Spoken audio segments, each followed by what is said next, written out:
guys, let us get straight into the video. This video is solely on how you can keep the customers you already have, right? And without further ado, I want us to jump straight into it. But before we do, I need you guys to understand that I'm going to be jotting to my left for a little bit. This is because I, in fact, have notes in front of me and I want to give you guys the most top tier content. So if I do jot to my left, don't mind that. I repeat that again. So let's just get straight into it. So the first point I need us to discuss is churn, right? Churn is the rate at which customers stop buying from you over a period of time. And in most cases, as you're watching this, you're currently at a flatline growth through this churn, right? Where you have a certain amount of customers that are coming in, but they are equal to the customers that are leaving, right?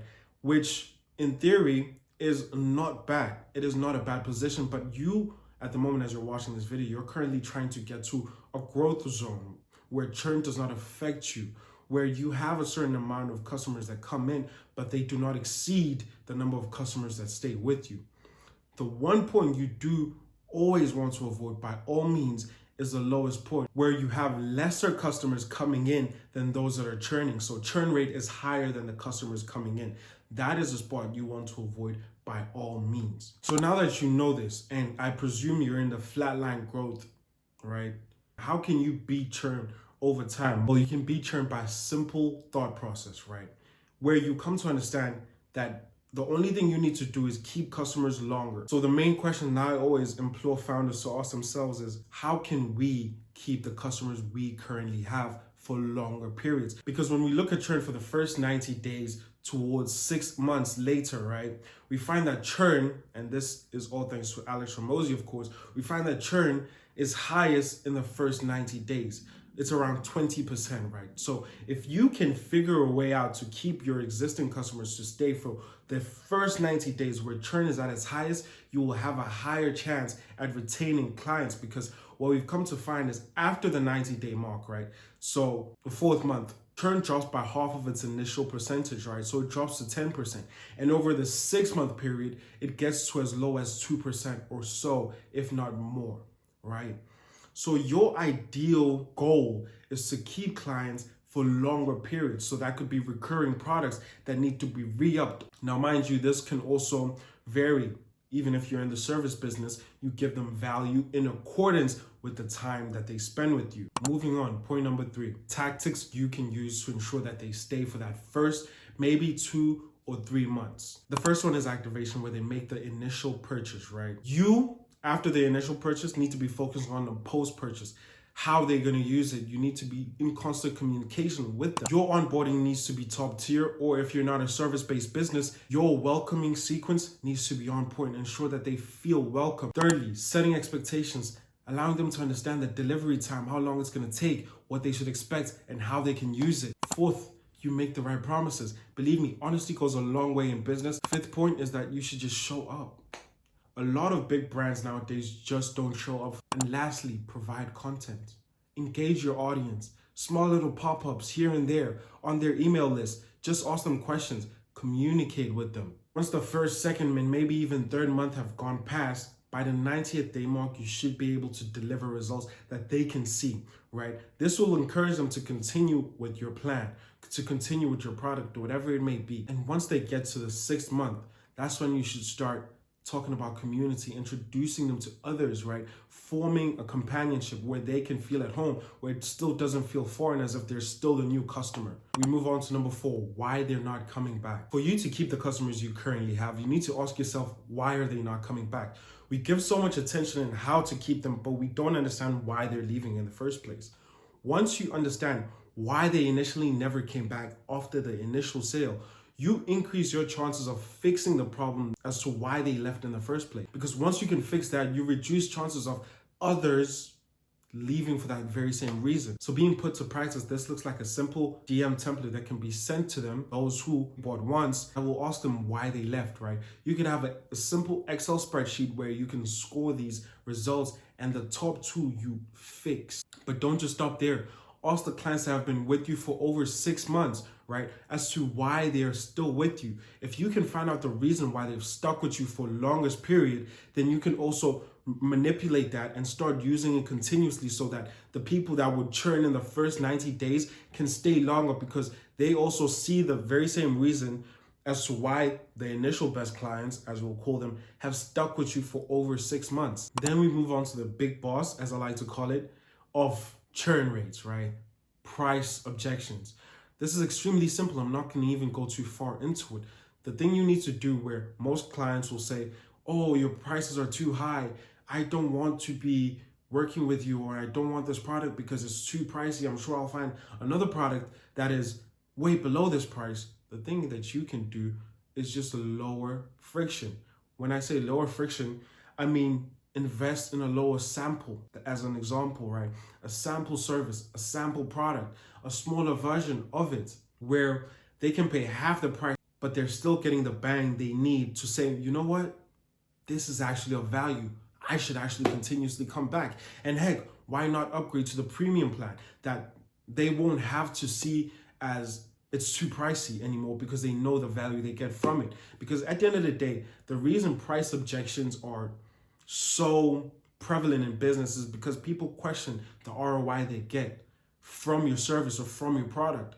The more you can reduce that questioning and actually stamp it down as this is the ROI you're getting, and it's far more better than a small amount of money you're gonna give me in exchange, then you increase your retention. You increase the reasoning as to why your prices are justified. And a subtopic as to why they're not coming back is overwhelm. Too many customers nowadays are overwhelmed with so many bundles that they need to pick from, when in most cases they only need one product. Only one product is useful for them. They have a whole bundle which is $60, but the initial product they want, they can't even find for $30. So they have to buy the whole bundle even though they're going to use one. And most cases, that's going to increase churn rate, because no one wants to pay for something they don't use, especially at a high price. So you need to be smart and start thinking in value per second. People have busy lives. They're not going to be using your product every single day. Find one that speaks to them most and outline it for them. Make it easy. Have it. Take it. Give it to them without friction. Because the more they have to, in an example I've already used, have to buy it through a bundle, the higher chances they're going to have to bounce, because they don't want all that. They just want one product from you. Something that I love that Alex Ramosi said was you need to ask them questions, right?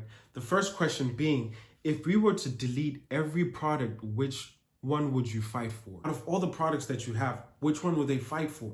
Then they'd give you a direct response and you know which one is the one they want most. Put that as an outlier, and not to eliminate it, just to keep it so that people can have it with ease. The more you remove friction, the higher chances people are going to stick around. The second question you could ask them was, if I were to keep every product but remove one, which one thing would you not mind seeing go? Extremely simple, but it gets the job done, because now you understand what they don't like and what they do like, what they're willing to fight for and what they wouldn't mind seeing disappear. And guess what? What does that do? That boosts communication, because something I need you to understand is that people need a level of communication with you so they can deem you as familiar and trustworthy. The more you just say, hey, here's the product, take it. I just want your money, leave. I'm not going to bother you anymore. It's pointless. And the only time when you bother them is because you're trying to fix abandoned carts by those 50% off. If you come to my store, you can have 15% off, 18% off. This is the voucher. That's the only communication you have with them. Believe me, it sounds patronizing the way I'm coming at you, but it's not really trust building.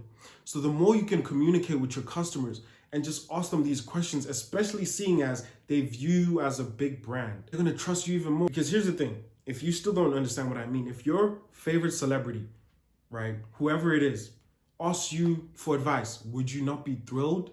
Would you not be like, whoa, they asking me for advice? You would be.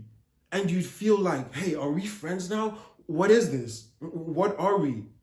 You know, you'd ask these questions because you don't mind communicating. You don't mind giving advice. People love to give advice. So the more you communicate with your customers and ask them these small little questions, the more they build trust with you, the more they are, should I say, friendly with you, the more they remember you, the more you are recommended to friends. People buy from people they like. If they don't like you, they're not going to buy from you. The sixth point is the 2 content paths, right? We talked about overwhelm, how you don't want to overwhelm your customers, but something I need you to do with your content is I need you to have two pipelines.